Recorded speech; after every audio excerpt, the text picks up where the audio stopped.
Hello students, आज की जो कथा है वो 30 नंबर की कथा है, लोभाविष्ट चक्रधर कथा।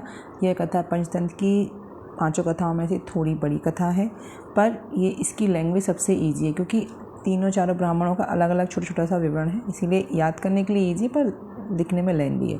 सबसे पहले संदर्भ, यह कथा पंचतंत्र से ली गई, इसके रचयिता विष्णु शर्मा है।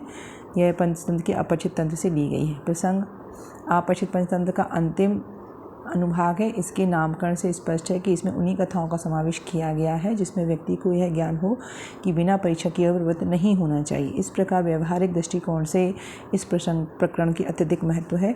इसमें अतिलोभ के भयंकर परिणाम के दिग्दर्शन हेतु इस कथा का वर्णन किया है। किस प्रकार 4 ब्राह्मण दरिद्रता के कारण सिद्ध गुटिकाओं के माध्यम से खानों को प्राप्त करने के बाद भी अंतिम ब्राह्मण को अतिलोभ के कारण चक्रधर बनना पड़ता है, इस कथा के बारे में बताया हुआ है। संस्कृत सारांश में क्या बताया हुआ है? कस्मिंचित् अधिष्ठाने चत्वारो ब्राह्मण पुत्रा बसन्ति स्म। किसी जगह पर 4 ब्राह्मण पुत्र रहते थे। ते च अपि दरिद्र उपहता परस्परम मंत्रम चक्रु। वो सभी दरिद्रता से परेशान होकर आपस में मंत्रा करते हैं। अहो धिगाय दरिद्रता, इस दरिद्रता के ऊपर धिक्कार है। सुरूपा सुभगश्च भागमी शास्त्राणि शस्त्राणि विदाम करोति अर्थम विना नैव यशश्च मानं प्राप्नोति मतर्ष्यो अत्र मनुष्य लोके। क्या कहा गया है? कितना भी पराक्रमी हो, सूरह मतलब पराक्रमी, स्वरूप मतलब सुंदर, सुभगश्च सौभाग्यशाली, वाग्मी अच्छे से बोलने वाला, शास्त्राणि शास्त्रों में शस्त्र और शास्त्र में पारंगत हो, लेकिन अर्थम विना नैव यश, उसको यश और मान प्राप्त नहीं होता है। तद गच्छामः कुत्रचित् अर्थाय, इसीलिए हमें कहीं चलना चाहिए अर्थ के लिए, अर्थ मतलब धन को कमाने के। इति सन्मंत्राय, ऐसी मंत्रणा करके, स्वदेशम अपने देश, पुर ग्राम चा गृहम चा परित्यज्य परिस्थिता, उस सबको छोड़कर आगे बढ़ते हैं। अतः ते अवंतीम प्राप्तः, और वे सभी अवंतीम को देश को जाते हैं। अवंती मतलब उज्जैन। तत्र महाकालम प्रणम्य, वहाँ महाकाल को प्रणाम करते हैं। यावत निर्गच्छति, जैसे ही निकलते हैं, तावत तभी भैरवानंदो नाम योगी सम्मुख भवो, भैरवानंद नाम का योगी उनके सम्मुख देखते हैं। तेनेव सहतस्य मठम जग्मु, वो उनको अपने साथ मठ में ले जाते हैं। अथ तेन पृष्टा, उनसे पूछते हैं, कुतो भवन्तः समायतः, आप लोग कहाँ से आए? समायतः आए हैं। क्व यास्थ, कहाँ जाएंगे? क्व यास्थ मतलब कहाँ जाएंगे। किम प्रयोजन, और क्या प्रयोजन है? वो आंसर देते हैं, तत् ते अवीतम, वे सभी आंसर देते हैं, वयम हम सब सिद्ध यात्री का, हम लोग सिद्ध यात्री हैं, मतलब किसी कार्य की सिद्धि के लिए यात्रा पर निकले। तत्र यास्मो यत्र धनम प्राप्ति मृत्यु वा भविष्यति तेष निश्चय, या हम ऐसी जगह जाएंगे जहाँ पर या तो धन की प्राप्ति हो या मृत्यु की, ऐसा निश्चय करके हम आए हैं। अतः हे भैरवानंद अस्माकं कश्चित् धन उपाय कथत, अतः हे भैरवानंद जी, हमारे लिए किसी धन के उपाय को कहिए। भगवान अद्भुत शक्तिमान श्रूयते, भगवान मतलब आप बहुत शक्तिमान हैं, ऐसा सुना है। वयम अपि साहसिका, और हम भी साहसिक हैं। ऐसा नहीं है कि हम बस आप हमें कुछ भी बताएंगे और हम उस पर काम नहीं करेंगे, हम उस पर काम करेंगे। साहसिक का यहाँ यह मतलब है। इदम श्रुत्वा, यह सुना, भैरवानंदो अपि, भैरवानंद ने भी, तेषाम उनको, सिद्ध्यर्थम सिद्धवर्ती चतुष्टयम अर्पयति, 4 सिद्ध की हुई वर्तियों को दिया। आहचा, वर्तियों को देने का मतलब होता है उन्होंने जो अपनी शक्ति, अपने मंत्रों से जो वर्तियों को सिद्ध किया था। वर्ती मतलब एक छोटी सी अंगुली के जैसी संरचनात्मक स्ट्रक्चर होता है, उसको जब मंत्रों वगैरह से सिद्ध कर लिया जाता है तो वो आपके किसी भी प्रयोजन को सिद्ध कर सकते हैं। तो ये सब तंत्र शास्त्र के माध्यम से हो सकता है। तो इस तरीके से इन्होंने उनको जो सिद्ध की हुई वर्तियाँ थी वो दे दी और कहा, गम्यताम हिमालय देशी, और हिमालय देश की तरफ जाइए। तत्र संप्रदानम यत्र वर्ती पतिष्यति, वहाँ पर रास्ते में जहाँ भी वर्ती गिरेगी, तत्र स्थानम खनित्वा, वहाँ पर जो खदान घनित्वा निधिम गृहीत्वा व्याद्युट्यात्मा, उस स्थान को खोजने से आपको निधि मतलब कि कुछ ना कुछ संपदा प्राप्त होगी, उसे लेकर गृहीत्वा व्याद्युट्यताम, व्याद्युट्यताम मतलब होता है वापस लौट के आ जाना। तथा तेषाम गच्छतामः एकमतस्य हस्ताद वर्ती निर्पततात, उनमें से रास्ते में जाते हुए एक के हाथ से वर्ती गिर गई। अथा असौ यावंतम प्रदेशम खनितम, उन्होंने उस जगह को खोदा। तावत ताम्रमयी हुई, वहाँ पर तांबा प्राप्त हुआ। अहो गृहीत्या स्वेच्छा स्वेच्छा से जितना भी ताम्र लेना है उतना ताम्र ले लो। एक ब्राह्मण अवितम, एक ब्राह्मण ने बोला। अन्य प्रूचा, अन्य बोले, भो मूर्ख, ए मूर्ख, किम मिन क्रियते, यह क्या कर रहे हो आप। प्रभुतम अभी दारिद्र्यम न नश्यति, बहुत सारा ले जाने पर भी दरिद्रता को ये नाश नहीं कर सकता, क्योंकि ताम्र जो धातु है वो बहुत ज़्यादा मूल्यवान धातु नहीं है। तत् उत्तिष्ठ अग्रतो गच्छामि, इसलिए उठो और आगे की तरफ चलो। सा अब्रवीत यान्तुम भवन्ता, वह बोला आप लोग जाइए आगे, अहम अग्रे न यास्यामि, मैं आगे नहीं जाऊंगा। सा यथेष्टा ताम्रम गृहीत्वा प्रथमो निवृत्ता, और प्रथम जो ब्राह्मण था वो यथाशक्ति ताम्र को लेकर लौट गया। ते त्रयोपि अग्रे प्रशिक्षिता, उनमें से तीनों लोग आगे की तरफ गए। तत्र द्वितीय ब्राह्मणस्य वर्ति निपतात, उसमें से दूसरे ब्राह्मण की वर्ती गिरती है। तत्र रजत भूमि, और वहाँ पर रजत की भूमि मतलब चांदी की खदान होती है। सा स्वशक्त्या रजत गृहीत्वा नहीं, और वो स्वशक्ति से जितना उसे चांदी चाहिए था उतना लेकर वो वहाँ से चला जाता है। आतत्योरपि गच्छति एकस्य अग्रे वर्ति ही पततात, उनमें से फिर एक की अन्न की बढ़ती गिरती है नीचे। तावा स्वर्ण भूमि दृष्टा, और वहाँ पर सोने की भूमि दिखाई देती है। सोने की भूमि मतलब सोने की खदान दिखाई देती है। द्वितीयम दूसरा बोलता है, स्वेच्छा है स्वर्ण ग्राम, जितना भी सोना लेना उतना सोना ले लो। सोना अन्यतम किंचितम उत्तम भविष्यति, सोने से अतिरिक्त और क्या उत्तम हो सकता है अब आगे।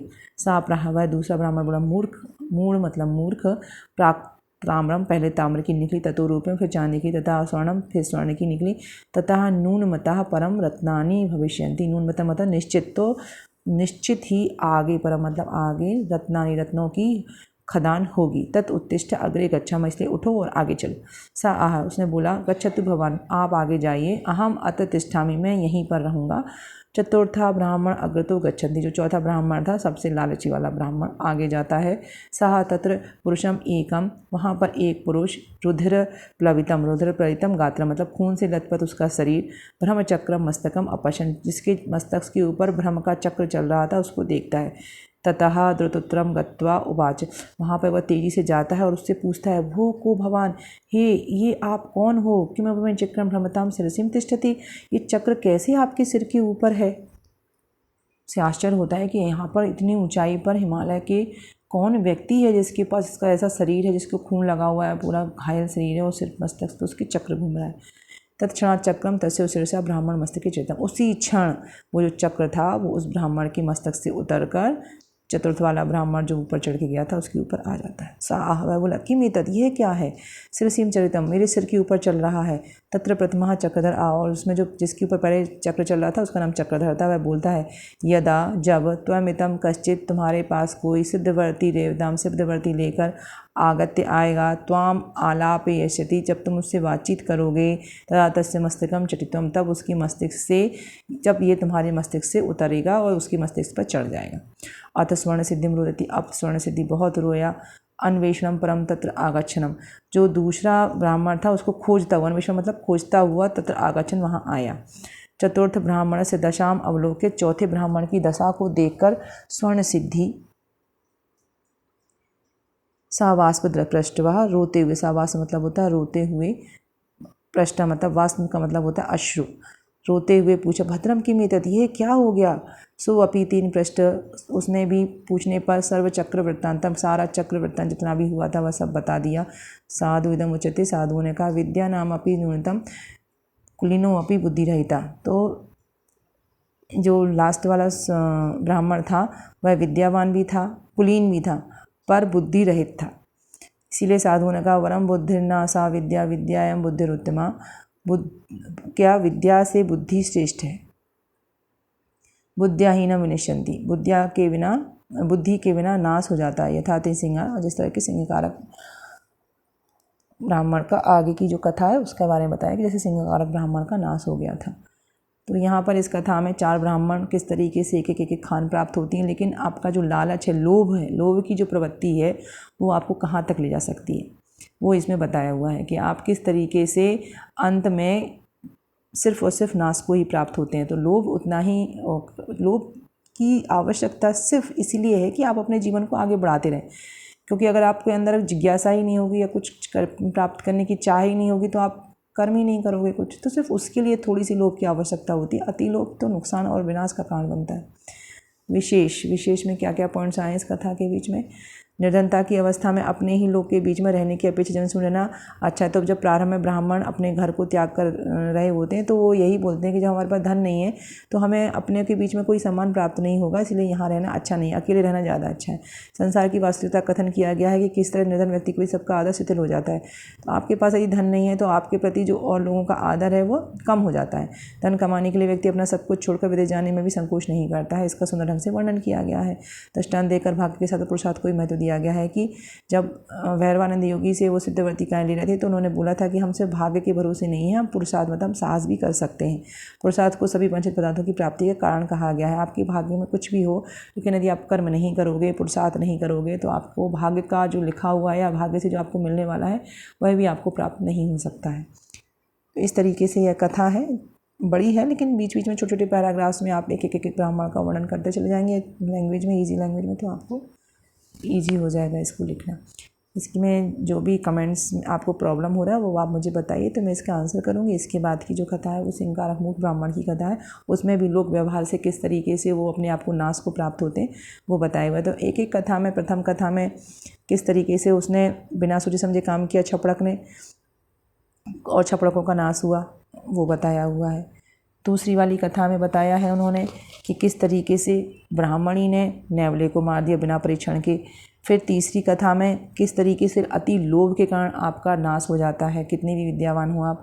फिर आगे की कहानी जो चौथी है सिंहकारक मूक, उसमें भी बहुत सारी विद्या है कि वो किसी को जीवित कर सकते हैं, लेकिन उसके बावजूद भी बुद्धि का प्रयोग नहीं किया, नाश को प्राप्त होते हैं। लास्ट में जो मूर्ख पंडित की कथा है उसमें भी यही कथा बताई हुई है कि इतना सारा शास्त्र ज्ञान होने के बावजूद छोटी छोटी सी चीज़ों में भी वो बुद्धि का प्रयोग नहीं करते और उपहास का पात्र बनते हैं। तो सभी पाँचों कथाएँ व्यवहारिक ज्ञान के लिए हैं।